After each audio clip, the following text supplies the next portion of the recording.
အားလုံးပဲမင်္ဂလာပါThazin YouTube channel လေးနဲ့ပြန်လည်ကြိုဆိုလိုက်ပါတယ်ဒါကတော့Thazinရဲ့ JavaScript ရဲ့ပထမဆုံးအပုတ်လေးပဲဖြစ်ပါတယ်ဒီ course လေးကိုThazinကလုံးဝ beginner friendly ဖြစ်အောင်လုပ်ပေးထားပါတယ်ပြောချင်တာကတော့ programming စလေ့လာပူတဲ့သူပဲဖြစ်ဖြစ်အခုမှ programming စလေ့လာမဲ့သူပဲဖြစ်ဖြစ်လေ့လာရတာလွယ်ကူအောင်လို့Thazinကလုပ်ပေးထားပါတယ်ဒီ course လေးကိုလည်း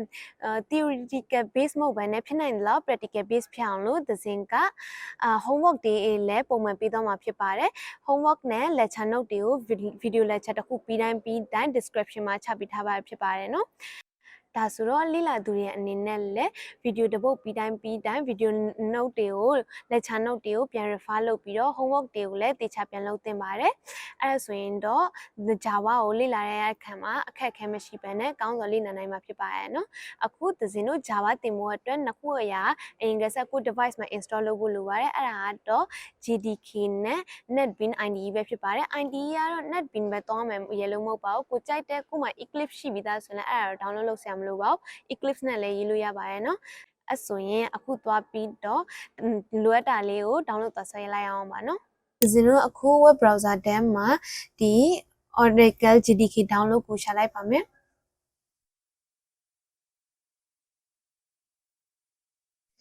အခု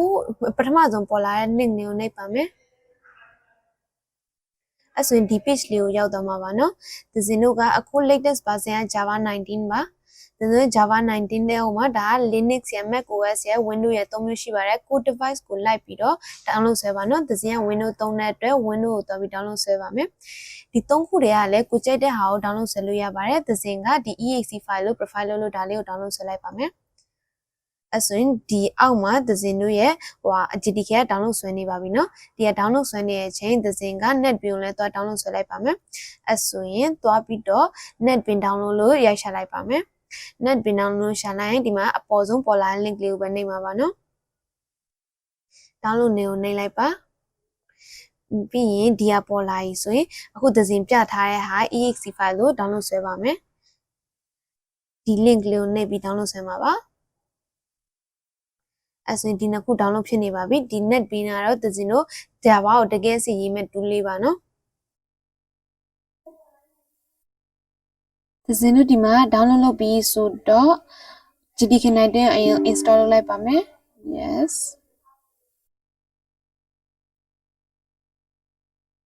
ဒီမှာ next ကိုနှိပ်ပါမယ် next ခဏလေးစောင့်ရပါမယ်เนาะ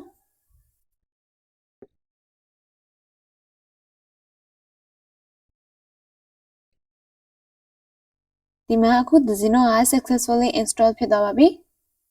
JDK ပြီးရင်အခု NetBeans ကို download ဆွဲပါမယ်ခဏလေးစောင့်ရပါမယ်နော်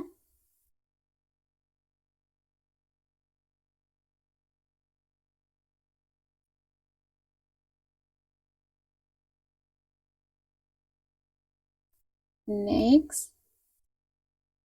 မ I accept ဆိုတာလေးအမှန်ချစ်ပေးလိုက်ပါဒီကကိုပြောင်းရင်ပြောင်းလို့ရပါနော်Thazinမပြောင်းတော့ပါဘူး install မ install ဖြစ်နေပါပြီ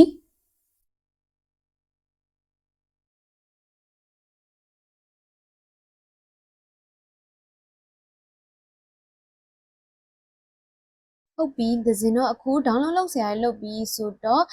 ပထမဆုံး Java program လေးမရေးခင်Thazinတို့ဘာလို့ programming language ကိုလိုအပ်တာလဲဆိုတာကိုအရင်ဆုံးဆွေးနွေးလာမှာနော်Thazinတို့ကလူတစ်ယောက်နဲ့တစ်ယောက်နဲ့ communication လုပ်တဲ့အချိန်မှာမြန်မာတို့ English တို့ Chinese တို့ Japanese တို့ဆိုတဲ့ language တွေသုံးပြီးတော့ communication လုပ်လို့ပဲ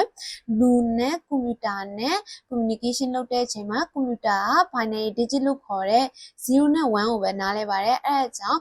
communication လုပ်ရတာခက်ပါတယ်အဲ့ဒါဆိုတော့Thazinတို့ကလူနဲ့ computer နဲ့ communication လွယ်အောင်လို့ဆိုတော့ high level language တွေလို့ခေါ်တဲ့ programming language တွေပေါ်လာပါတယ် high level language တွေကအခုရေးထားတဲ့Thazinပြနေတဲ့အခု a+b divided by 2ဆိုတဲ့ဟာကThazinတို့ programming language လို့သဘောထားလိုက်မယ်သူ့ကို translator software တစ်ခုက01အနေနဲ့ convert လုပ်ပေးပါတယ်ဒီ01ကကျွန်တော်Thazinတို့ရဲ့ electronic device တွေကနားလည်တဲ့အတွက် သဇင်တို့ပေးတဲ့ instruction ကိုအခုဒါပေးလိုက်ရင်သူ့ရဲ့ solution ကိုသူတို့ထုတ်ပေးနိုင်မှာဖြစ်ပါတယ်အဲ့ဒါကြောင့်သဇင်တို့က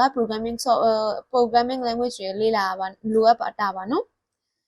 အဲ့ဆိုရင်ဒီနေ့ဗီဒီယိုလေးကိုဒီမှာပဲရပ်လိုက်ပါတော့မယ်သဇင်တို့နောက်ထပ် Java program ပထမဆုံး Java program ကိုလည်းနောက်ထပ်ဗီဒီယိုနဲ့စပြီးတော့လေ့လာပါတော့မယ်နော်